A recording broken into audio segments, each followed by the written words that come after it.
Hi, welcome to Pavithra family vlogs.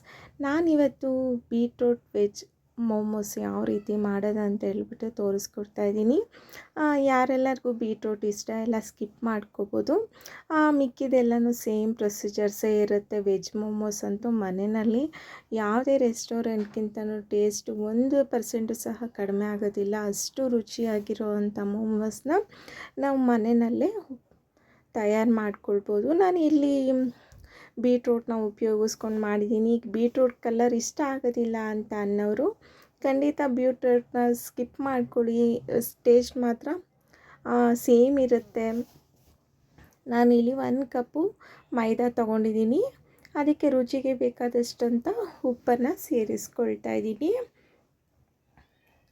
ನಾನಿಲ್ಲಿ 2 ಬೀಟ್ರೂಟ್ನ ಈ ರೀತಿ ಮಿಕ್ಸಿನಲ್ಲಿ ಹಾಕ್ಕೊಂಡು ರುಬ್ಕೊಂಡಿದ್ದೀನಿ.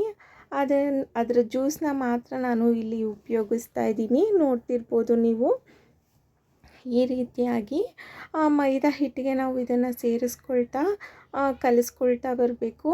ಸಾಕಾಗಿಲ್ಲ ಅಂತಂದರೆ ಇದಕ್ಕೇ ಸ್ವಲ್ಪ ನೀರು ಮಿಕ್ಸ್ ಮಾಡಿಕೊಂಡು ಸಹ ಉಪಯೋಗಿಸ್ಕೊಬೋದು.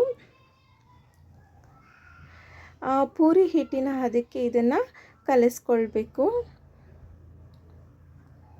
ಈ ರೀತಿಯಾಗಿ ರೆಡಿ ಆಗುತ್ತೆ. ಹಿಟ್ಟು ಕಲಸಿದಾದ್ಮೇಲೆ ಈ ಬಣ್ಣದಲ್ಲಿ ಅದು ತುಂಬಾ ಕಲರ್ಫುಲ್ಲಾಗಿ ಕಾಣಿಸುತ್ತೆ.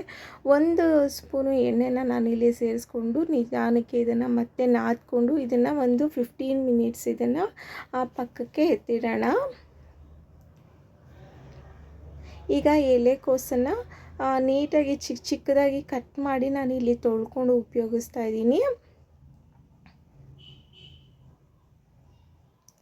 ತುಂಬ ಜನ ತೊಳೆಯೋದೇ ಇಲ್ಲ, ಹಾಗೆ ಕಟ್ ಮಾಡಿ ಸೇರಿಸ್ಬಿಡ್ತಾರೆ. ರೆಸ್ಟೋರೆಂಟ್ಗಳಲ್ಲೆಲ್ಲನೂ ನೀರು ಬಿಟ್ಕೊಳ್ಳುತ್ತೆ ಅಂತ. ಬಟ್ ಇದಕ್ಕೇನಂತ ಅಂದರೆ ತುಂಬಾ ಔಷಧಿ ಉಪಯೋಗಿಸಿರ್ತಾರೆ. ಇದನ್ನು ನಾವು ತೊಳೆದೇ ಉಪಯೋಗಿಸ್ಬೇಕು. ಇದಕ್ಕೆ ಉಪ್ಪನ್ನು ಸೇರಿಸ್ಕೊಳ್ತಾ ಇದ್ದೀನಿ ಇವಾಗ ನಾನು.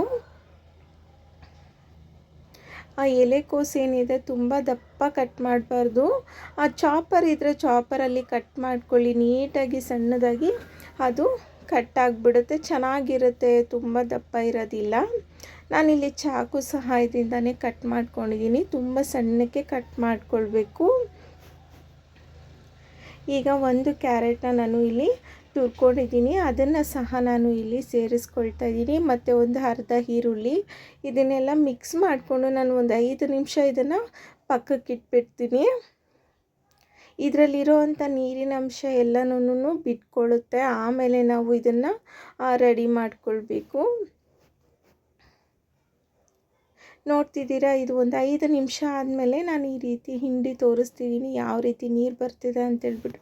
ನೋಡ್ತಿದ್ದೀರಲ್ವ, ಈ ರೀತಿ ನೀಟಾಗಿ ಒಂದು ಬಟ್ಟೆ ಸಹಾಯದಿಂದನೋ ಇಲ್ಲ ಈ ರೀತಿ ಕೈನಲ್ಲೇ ಪ್ರೆಸ್ ಮಾಡೋದಕ್ಕೆ ತುಂಬಾ ಕಷ್ಟ ಆಗುತ್ತೆ. ಸ್ವಲ್ಪ ಒಂದು ತೆಳು ಬಟ್ಟೆನಲ್ಲಿ ಹಾಕಿ ನೀಟಾಗಿ ನೀರಿನ ಅಂಶ ಎಲ್ಲ ಹೋಗೋ ರೀತಿಯಲ್ಲಿ ಹಿಂಡ್ಕೊಳ್ಬೇಕು. ಈಗ ಇದು ರೆಡಿ ಆಯಿತು. ಒಂದು 3ರಿಂದ 4 ಬೆಳ್ಳುಳ್ಳಿನ ನಾನು ಇಲ್ಲಿ ಸಣ್ಣದಾಗಿ ಕಟ್ ಮಾಡಿ ಸೇರಿಸ್ಕೊಳ್ತಾ ಇದ್ದೀನಿ. ಮತ್ತು ಶುಂಠಿನ ಸಹ ಈ ರೀತಿ ಸಣ್ಣದಾಗಿ ಪೀಸಸ್ನ ಮಾಡಿಕೊಂಡು ಸೇರಿಸೋದ್ರಿಂದ ತುಂಬಾ ರುಚಿಯಾಗಿರುತ್ತೆ ತಿನ್ನೋವಾಗಂತೂ.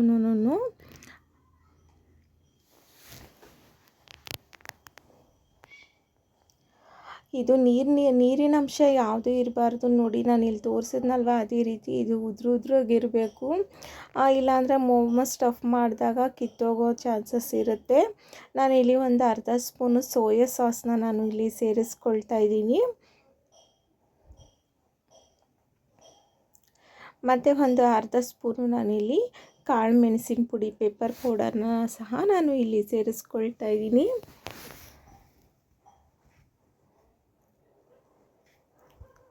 ಇಲ್ಲಿ ಹಸಿಮೆಣ್ಸಿನ್ಕಾಯಿನ ಸಣ್ಣದಾಗಿ ಕಟ್ ಮಾಡಿ ಸಹ ಸೇರಿಸ್ಕೊಳ್ಬೋದು. ಆದರೆ ಮಕ್ಕಳಿಗೆ ತಿನ್ನೋದಕ್ಕೆ ಕಷ್ಟ ಆಗುತ್ತೆ ಅಂತ ಹೇಳ್ಬಿಟ್ಟು ನಾನು ಅದನ್ನು ಸ್ಕಿಪ್ ಮಾಡ್ಕೊಂಡಿದ್ದೀನಿ. ಬೇಕು ಅಂತ ಅಂದರೆ ಸಣ್ಣದಾಗಿ ಕಟ್ ಮಾಡಿರೋ ಅಂಥ ಮೆಣಸಿನ್ಕಾಯಿನ ಸಹ ನಾವು ಇಲ್ಲಿ ಉಪಯೋಗಿಸ್ಬೋದು. ಈ ಹಿಟ್ಟು 10 ನಿಮಿಷ ಆದಮೇಲೆ ಈ ರೀತಿಯಾಗಿ ಹಿಟ್ಟನ್ನು ನಾದ್ಕೊಂಡ್ರೆ ಮೋಮೋಸು ತುಂಬಾ ಟ್ರಾನ್ಸ್ಪರೆಂಟಾಗಿ ಚೆನ್ನಾಗಿ ಬರುತ್ತೆ. ಒಂದು 2ರಿಂದ 3 ನಿಮಿಷ ಈ ರೀತಿ ನಾದ್ಕೊಳ್ಳೋದ್ರಿಂದ ತುಂಬಾ ಚೆನ್ನಾಗಿರುತ್ತೆ. ಹಿಟ್ಟು ಒಳ್ಳೆ ಹದದಾಗಿ ರೆಡಿ ಆಗುತ್ತೆ. ಈ ರೀತಿ ನೀಟಾಗಿ ಕಲಿಸ್ಕೊಂಡಿದ್ದಾದಮೇಲೆ ಸಣ್ಣ ಸಣ್ಣ ಉಂಡೆಗಳನ್ನು ನಾವು ಮಾಡಿಕೊಳ್ಬೇಕು. ನಾನು ಈ ಸೈಜ್ಗೆ ಉಂಡೆಗಳನ್ನು ಮಾಡ್ಕೊಳ್ತಾ ಇದ್ದೀನಿ. ಈ ರೀತಿ ಉಂಡೆಗಳನ್ನು ಮಾಡ್ಕೊಂಡಿದ್ದಾದಮೇಲೆ ಈ ರೀತಿ ಉಂಡೆಗಳಲ್ಲಿ ಸ್ಟಫಿಂಗ್ನ ಸೇರಿಸಿ ಈ ರೀತಿಯಾಗಿ ಮೋಮೋಸ್ಗೆ ನಮ್ಗೆ ಇಷ್ಟ ಆಗಿರೋ ಅಂಥ ಶೇಪ್ನ ಕೊಟ್ಟರೆ, ಸ್ಟೀಮ್ ಮಾಡಿಕೊಂಡ್ರೆ ರುಚಿಯಾಗಿರೋ ಅಂಥ ಮೋಮೋಸ್ ರೆಡಿ ಆಗಿಬಿಡುತ್ತೆ. ನಾನಿವತ್ತು ಇಡ್ಲಿ ಕುಕ್ಕರಲ್ಲೇ ಇದನ್ನು ಮಾಡ್ಕೊಂಡಿದ್ದೀನಿ.